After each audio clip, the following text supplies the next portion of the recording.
Bonjour, ici Yannick Vézina et bienvenue au Café du vendredi 14 avril.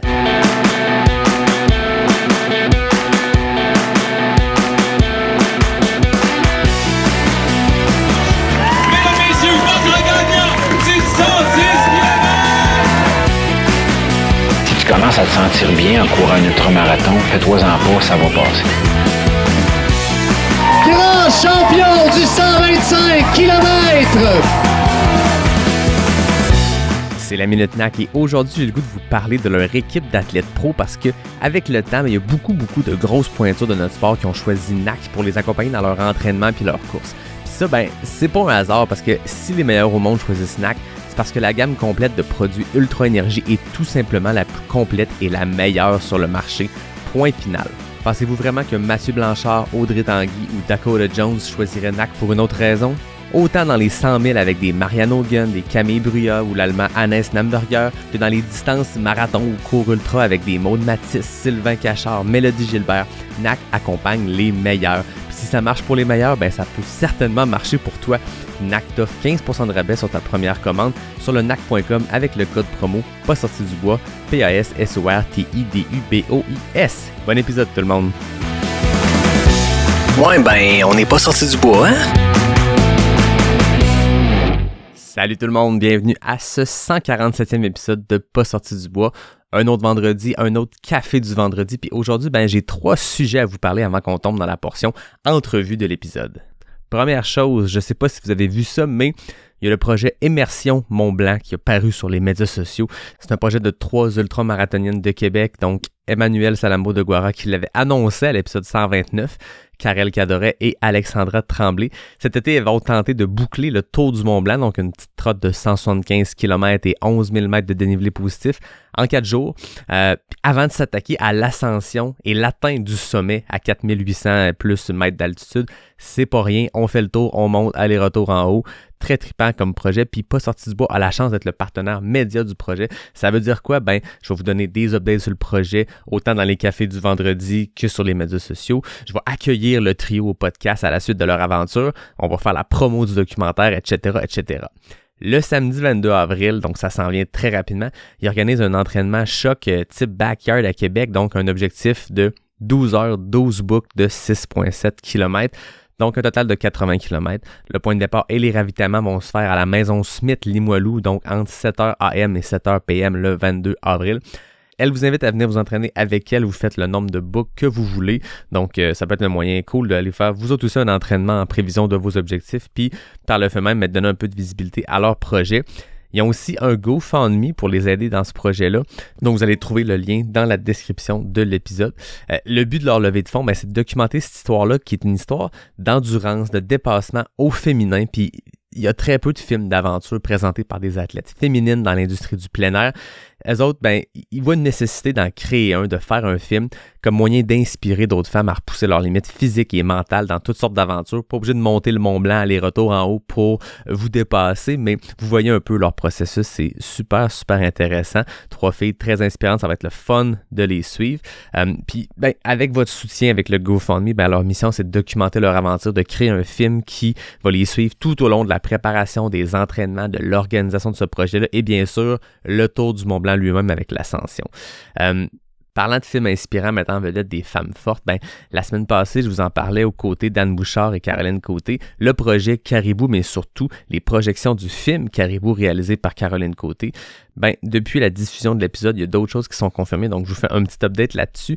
D'abord, ce soir, le vendredi 14 avril, l'événement gratuit à l'Accordé Saint-Roch, donc le magasin de plein air que vous connaissez, avec une social run avant à 18h. Donc, 18h, la course avec Anne Bouchard dans le quartier Saint-Roch, 19h projection, puis vers 19h45, 20h, on va prendre les questions. Je vais être là pour animer la discussion entre le public et la réalisatrice Caroline Côté et bien sûr l'athlète Anne Bouchard. Ça, il n'y a rien qui a changé. Par contre, mardi 18 avril au Ciboire Saint-Laurent à Montréal, il y a un événement Facebook, puis c'est payable sur place. Donc, vous allez vous présenter au Ciboire, vous allez payer votre place, vous allez rentrer, vous allez pouvoir apprécier le documentaire. Je vous mets les infos de l'événement Facebook dans la description de l'épisode. On vous avait dit vendredi 21 avril à l'ENAP à Québec. Ben ça, c'est confirmé. C'est une projection qui va être plus traditionnelle, donc c'est des places réservées assises. Vous allez avoir l'expérience complète du film Caribou de Caroline Côté, avec une discussion qui va être animée encore là par moi sur place. Ça va être cool. La billetterie est ouverte. Toutes les infos sont dans l'événement Facebook. Le lien est également dans la description. Il y a d'autres dates qui vont se préciser au retour de Caroline Côté au Canada. Donc, on parle plus de l'été et de l'automne. On parle de l'Abitibi, de la Mauricie, Gaspé, Bromont. Va falloir suivre Caroline Côté, Anne Bouchard et Pas sorti du bois sur les médias sociaux pour rien manquer, mais ça va se confirmer un peu plus tard. Dernier sujet avant qu'on passe à l'entrevue. Nouveau projet d'Antonin Lausière. C'est un coureur qui est bien connu dans la communauté trail pour ses projets hors normes. En octobre prochain, il va se lancer sur une trotte de près de 1100 km entre le Château-Frontenac à Québec et la fin de la route 138 au fin fond de la Côte-Nord. J'avais reçu Antonin à l'épisode 81 pour parler de son grand tour de la Gaspésie, une trotte hivernale d'à peu près 600 quelques kilomètres. Il avait terminé ça à Sainte-Anne-des-Monts, puis c'est un gars qui, dès qu'il a eu fini le projet, pensait au suivant.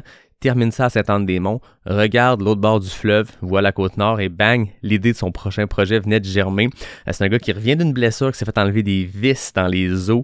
Il a repris de la mobilité et là, il se lance sur quelque chose qui est encore plus ambitieux que ce qu'il a déjà fait par le passé. Là, on parle d'un objectif autour de 10 jours, je pense même sous les 10 jours, donc plus de 100 km par jour. Ça sera pas facile, c'est de l'asphalte. Je sais pas si vous êtes déjà rendu à l'UTHC dans Charlevoix, ça va continuer Tadoussac, Côte-Nord, tout ça. Il y a de la côte, ça va être très costaud ce projet-là d'Antonin Lausière, ça va être très intéressant de le suivre. On va avoir le temps d'en reparler, il part le 7 octobre prochain, mais il a annoncé ça cette semaine, puis c'est un peu ça la vocation du Café du vendredi, c'est de vous présenter des choses qui se passent dans la communauté, que ce soit ici ou à l'international.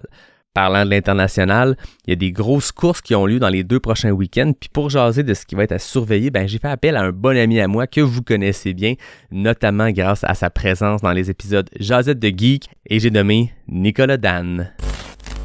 Nico Dan, bienvenue à Pas sorti du bois. Merci de me recevoir, Yannick. Toujours un plaisir de jaser avec toi. Toujours un plaisir que ce soit dans une course quand tu es de passage à Québec ou devant micro pour geeker ensemble. On a fait la jasette de geek pré-UTMB, post-Western State. On a fait ça plusieurs fois, mais là, quand je regardais les courses qui ont lieu en ce moment, je me suis dit, il faut que je reçoive Nico parce que tu t'en vas à Madère. Mais en plus, il y a des trucs qui s'en viennent. Puis mes seuls sujets que je pensais parler cette semaine au Café du vendredi, c'est des courses internationales, c'est du gros geekage. Fait que ça tombait sous le sens que ce soit toi, mon invité du jour. C'est parfait. Je suis très compliqué ce matin, là.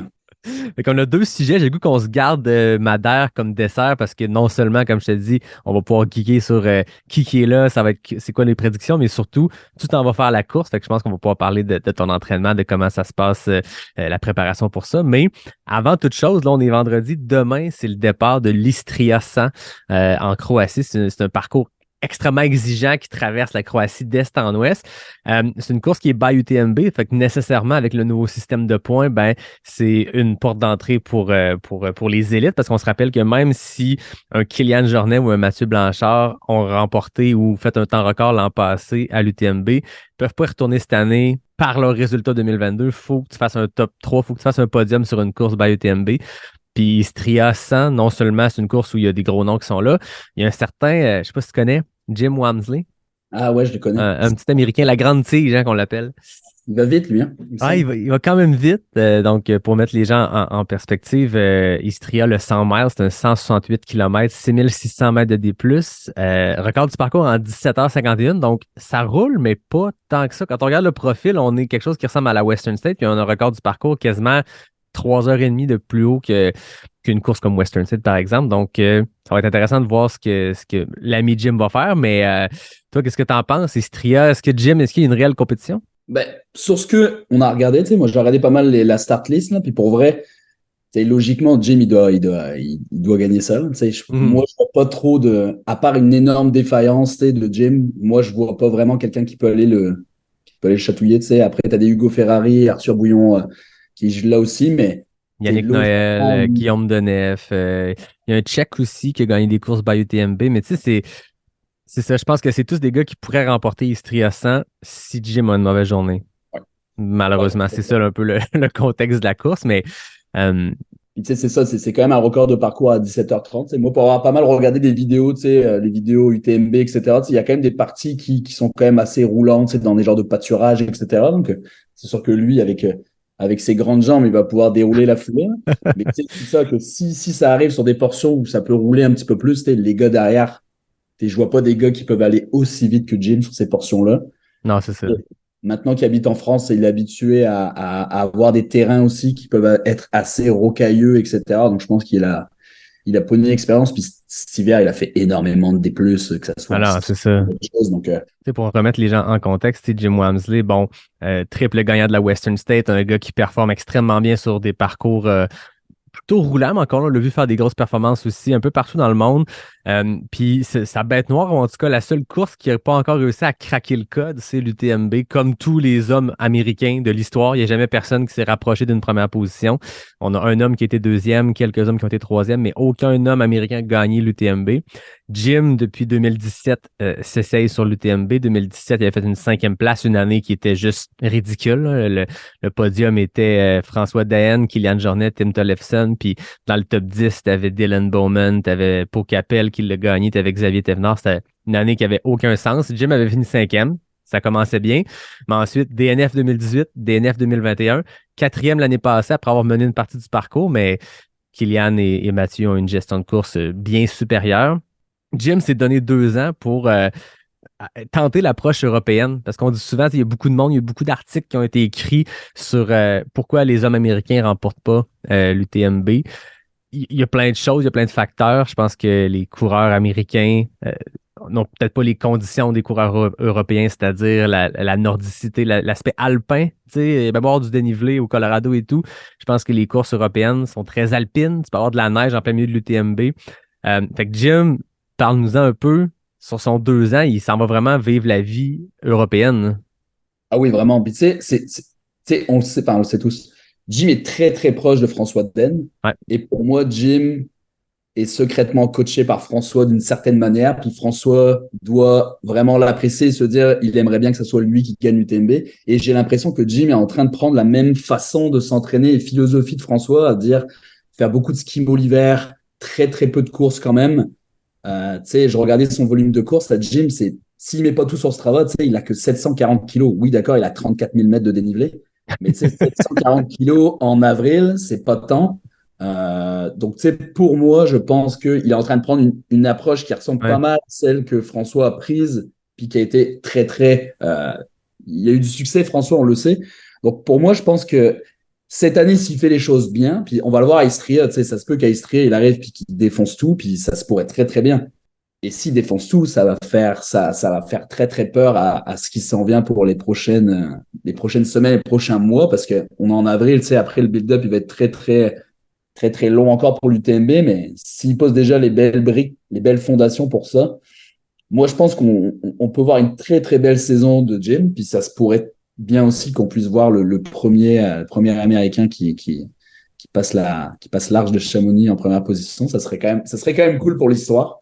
Ouais, puis je pense qu'il a justifié son choix d'Istria parce que c'est un test de début de saison. C'est un 100 000 de début de saison qui arrive avec moins de volume de course, une préparation qui est beaucoup moins spécifique, comme tu le dis, skimo. On l'a vu la semaine passée, il y a 2 semaines, faire du vélo dans les Alpes. Tu sais, une approche qu'on n'a jamais vu Jim Wamsley faire du vélo, sauf quand il est blessé. Maintenant, il y a un documentaire où, sur les Coconino Cowboys, puis je pense qu'il est en vélo de montagne, puis il paye ses amis parce que lui, il est blessé, mais sinon, oublie ça, il est toujours en course. Puis c'est un gars qui faisait énormément de volume.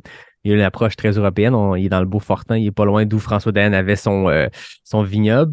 Puis il y a une saison qui est très modeste. Il y a Istria qui est encore là. Il arrive, puis ça lui prend un top 3 pour aller à l'UTMB. Ça va être intéressant de voir sa gestion de course. Il va-tu sur le gun pour essayer d'aller arracher le record du parcours ou il est plus en mode... Parce que s'il n'a pas son top 3 en fin de semaine parce qu'il explose, parce qu'il pousse trop la machine, il faut qu'il se trouve une autre course qualificative. Ça veut dire rajouter un 100 000 entre mai et août. Puis ça va vite. En juin, il est au championnat du monde de course en montagne en Autriche. Ouais. Donc, à quel endroit il va squeezer un 100 000 pour aller chercher ses points UTMB. Fait que ça va être intéressant de voir sa gestion de course. Mais on voit qu'il y a une approche qui est complètement différente. Moi, il y a une question qui me vient en tête quand je regardais ça, quand je voulais t'en parler. Puis c'est la question qui tue du jour. Si Jim, cette année, se qualifie pour l'UTMB en fin de semaine, s'en va faire l'UTMB, remporte l'UTMB, devient le premier homme américain à remporter l'UTMB, est-ce qu'il y a quand même un petit bémol dans le livre d'histoire? Parce que cette année, plus que jamais, ça risque d'être l'une des années les moins compétitives sur l'UTMB. parce que le nouveau système fait que des Mathieu Blanchard, Kylian Jornet, tous ces gars-là doivent se requalifier. Puis je pense que c'est pas dans leur intérêt. En tout cas, Kylian ne sera pas de retour sur l'UTMB aux dernières nouvelles. Mais il faut que ces athlètes-là aillent se requalifier avec l'UTMB World Series. Il y a des athlètes qu'on a vu tourner le dos un peu à ce système-là en le disant ou en le disant pas, mais que cette année, tu vois, des saisons de course, puis c'est des athlètes qui faisaient l'UTMB habituellement, ils n'ont aucune course by UTMB cette année. Il y a des gros athlètes qui sont sur Hard Rock, qui sont sur Western State. J'ai l'impression que habituellement, l'UTMB, on en a parlé l'an passé avec Nico Fréret dans notre épisode pré-UTMB. Il y a 50 gars, 50 femmes qui peuvent le remporter. C'est le plus gros plateau élite année après année. La profondeur du plateau est toujours très impressionnante. La 50e cote ITRA peut l'emporter.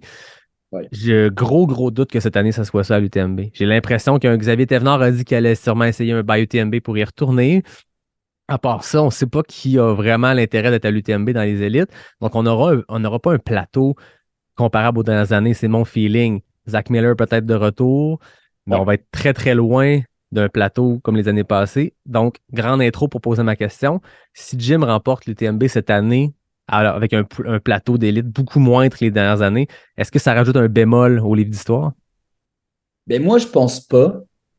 Mais tu sais, c'est sûr que le plateau sera moins gros. Tu sais. Puis ça, on le sait très bien. Puis dès qu'ils ont sorti l'annonce l'année dernière, on le savait très bien que le niveau allait baisser. Puis c'est un risque qu'ils prennent. Je pense c'est un très, très gros risque parce que la trail est en très, très grosse progression. Et là, tout le monde est à regarder l'UTMB parce que les meilleurs des meilleurs sont là.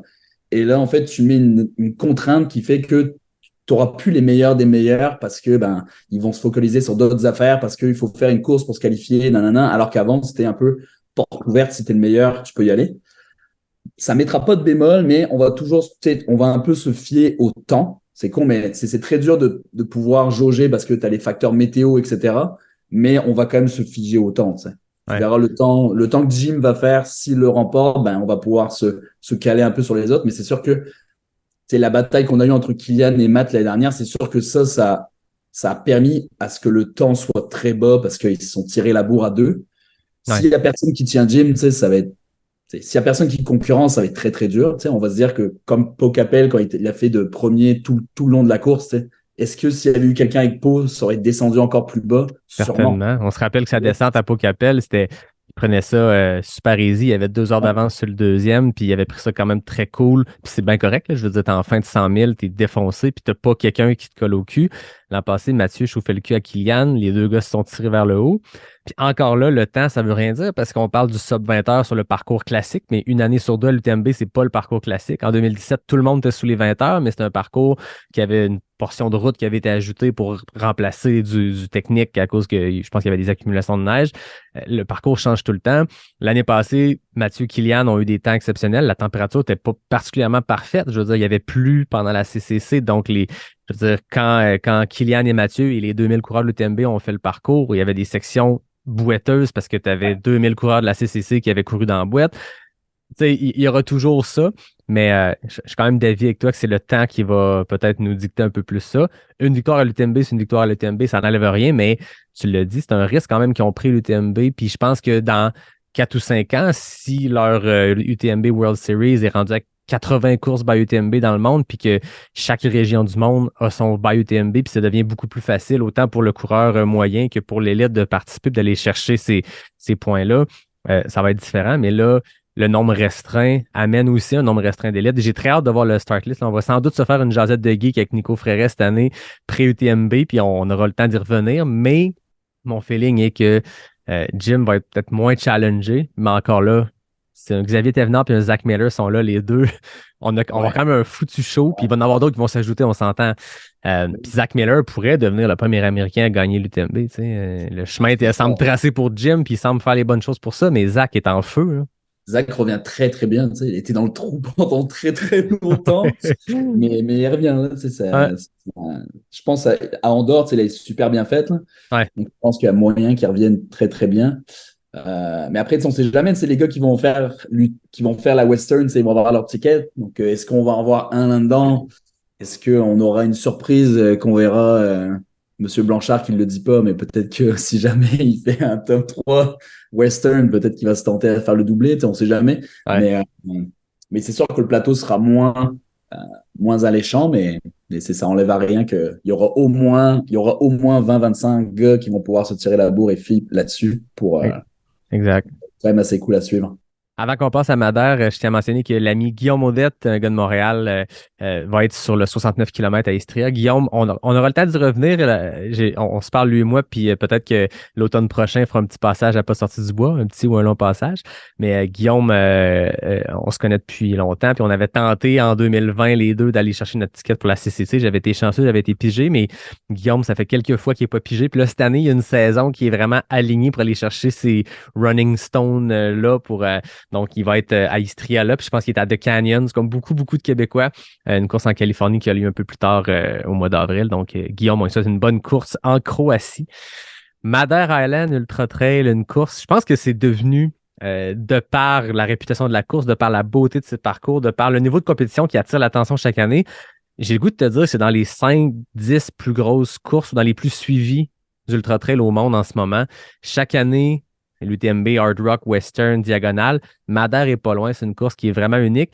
Avant qu'on parle de nos prédictions et du gros plateau élite, parle-moi de toi, ta relation avec Madère, puis pourquoi tu as choisi cette course-là cette année à ton calendrier?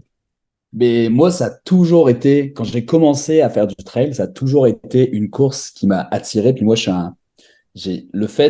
moi, c'est des courses destination à chaque fois. Puis le fait que ça soit, que tu traverses quasiment l'île au complet, tu sais, tu vas d'ouest en est, je trouvais ça vraiment super beau. Mais après, les paysages sont incroyables.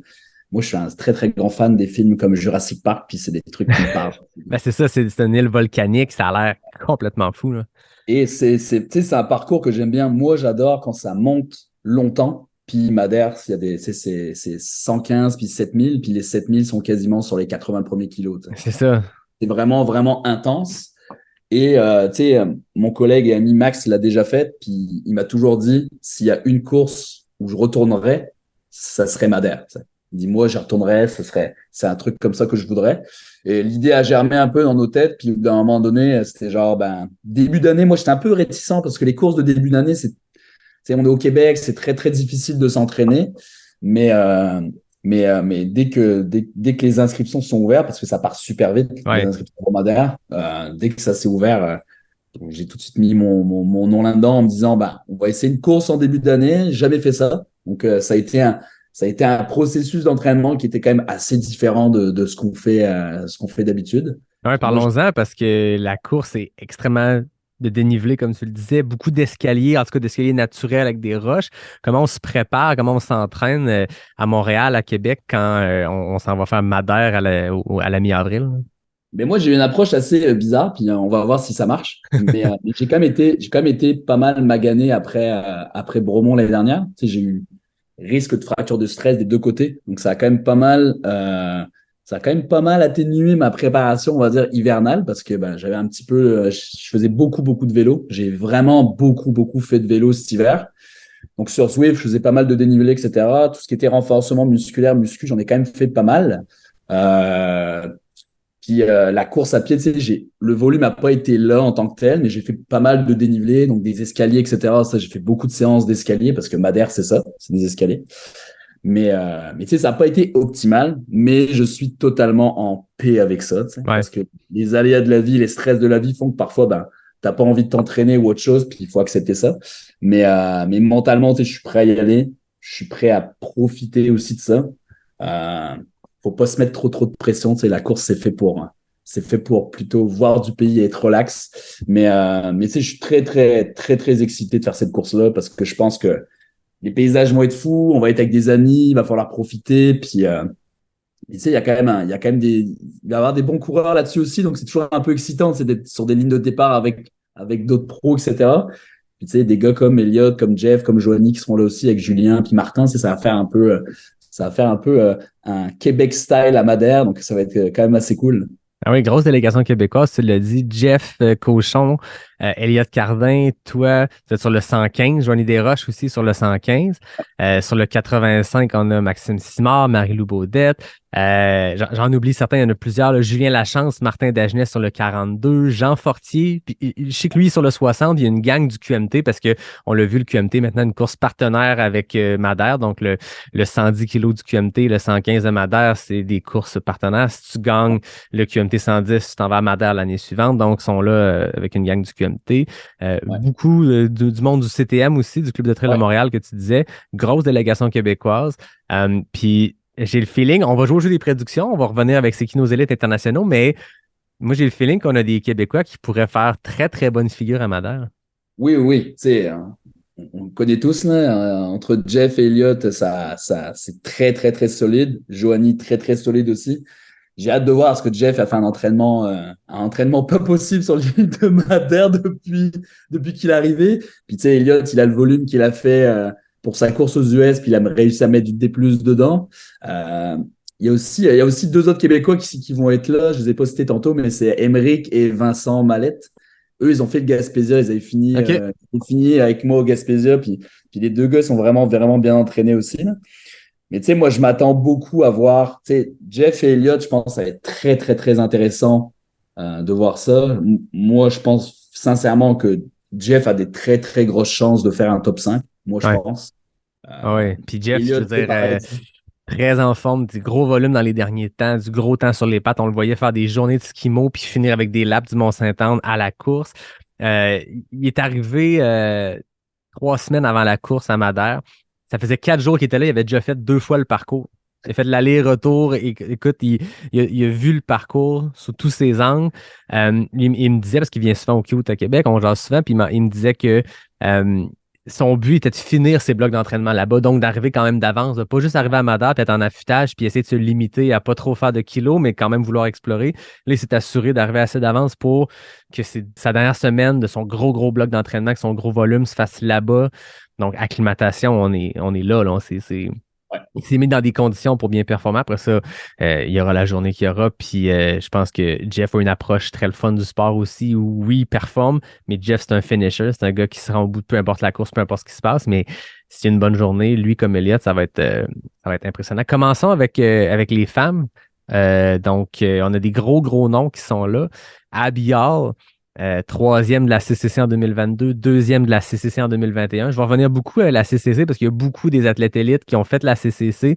Parcours un peu moins technique que Madère, mais quand même, on parle d'un 100 kg avec 6000 mètres de D+, Madère 115, 7000. On est dans des similitudes comme type d'effort. Abby Hall, première à la Transvulcania aussi, donc elle pourrait bien faire. C'est très similaire en parcours, ça, Transvulcania puis Madère. Donc, c'est sûr qu'elle va être vraiment, vraiment à surveiller. On a aussi Manon Board de la France, Lucie Jasmin de la France, Corinne Malcolm, solide coureuse qui fait longtemps qu'il fait ça. Elle a fini 8e au Mute en 2022, donc elle connaît le parcours. Elle sait peut-être quoi faire pour se rapprocher de la première position. La Polonaise Paulina Kroaska, 11e à l'UTMB, 6e à la Varedo. Je veux dire, c'est des grosses pointures. Y a-t-il d'autres noms que toi tu vois pour... Non, moi, c'est ceux que j'ai mis aussi. Moi, c'est ceux que j'avais mis. Mais c'est sûr, moi, je mettrais vraiment une pièce sur Abby Hall. Mais moi, je pense qu'on pourrait être très, très surpris de Manon Board. Manon Board, je dis que ça va être la prochaine superstar de la trail. Ouais. Elle progresse super, super rapidement. Elle a gagné la TDS l'année passée. Je veux dire, dans les courses du TMB, c'est probablement celle qui est le plus technique, les plus sauvages. Puis là, ça va à Madère. Quand tu as remporté la TDS, c'est certain que Madère, ça pourrait très bien se passer. Ouais, c'est ça. moi, je mettrais pas mal une pièce sur elle quand même. Ouais. Si j'ai un petit 5 pièces à mettre. Fait que toi, tu y vas sur Manon Board pour la victoire? Ouais, je pense que j'irai sur Manon Board pour la victoire. Parce que intéressant. Je vais aller pour Abby Hall. Je vais mettre une française. Hein? Moi, j'y vois que l'américaine Abby Hall, on verra comment ça se passe, mais il va y avoir une belle bataille entre cette femme-là, des grosses pointures. Côté homme, qui t'avais sur ton radar à part Jeff et Elliott? Sûr que Peter Engel, c'est dur de ne pas être contre lui.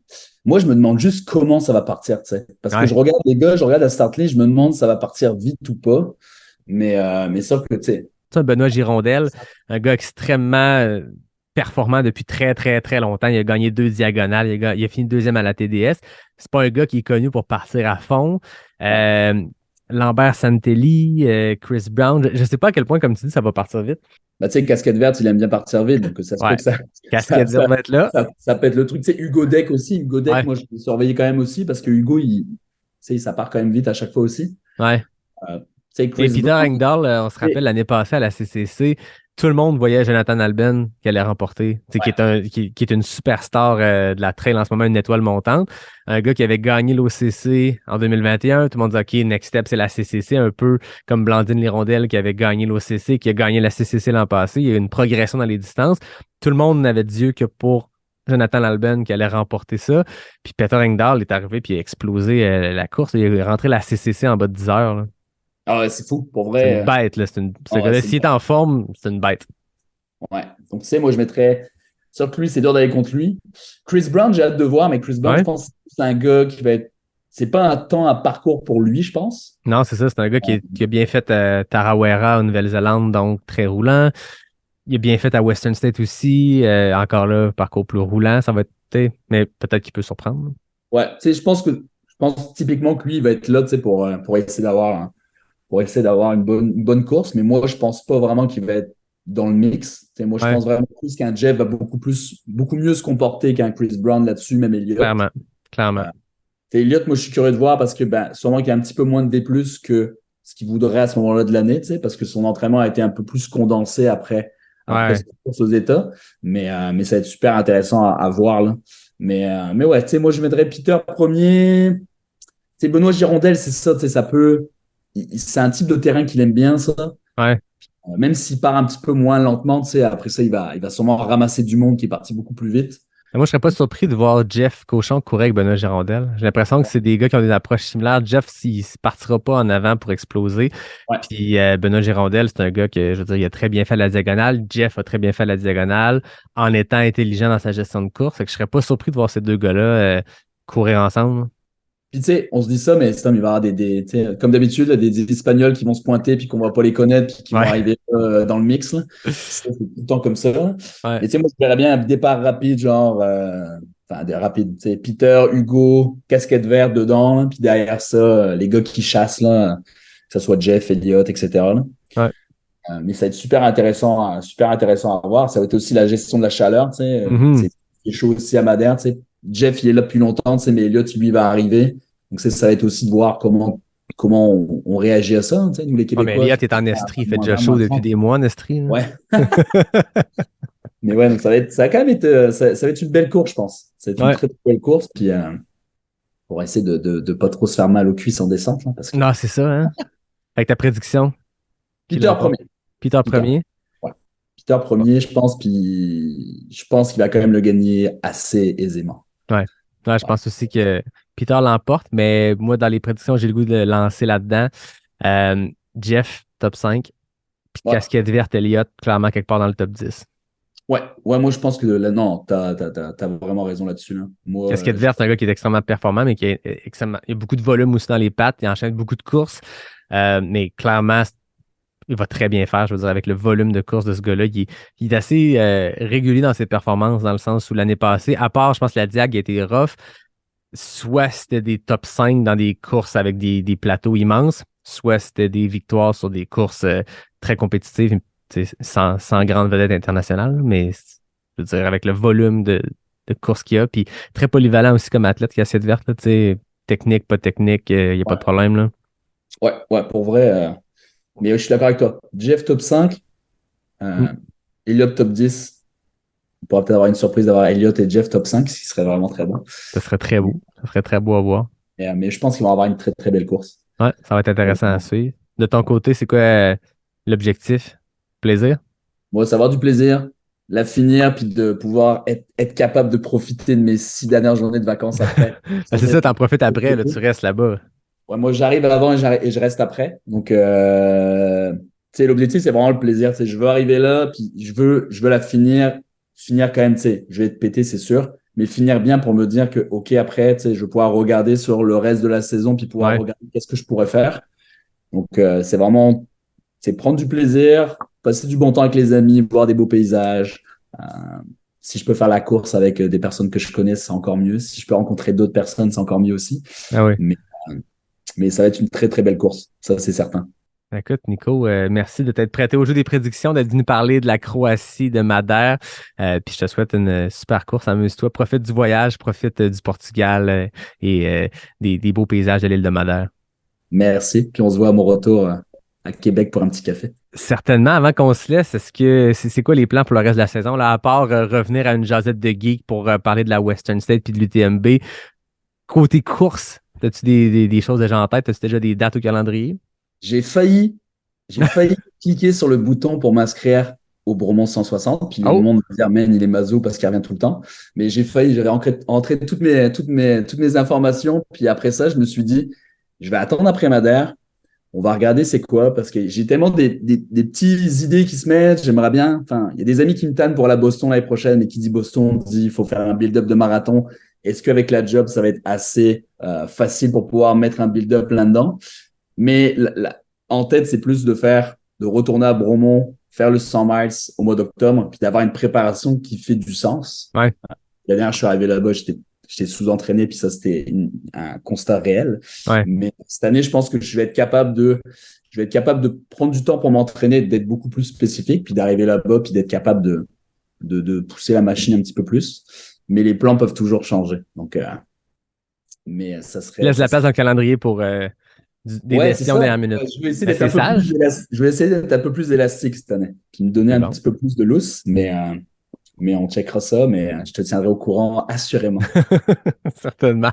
Autour d'un café dans une run des cute.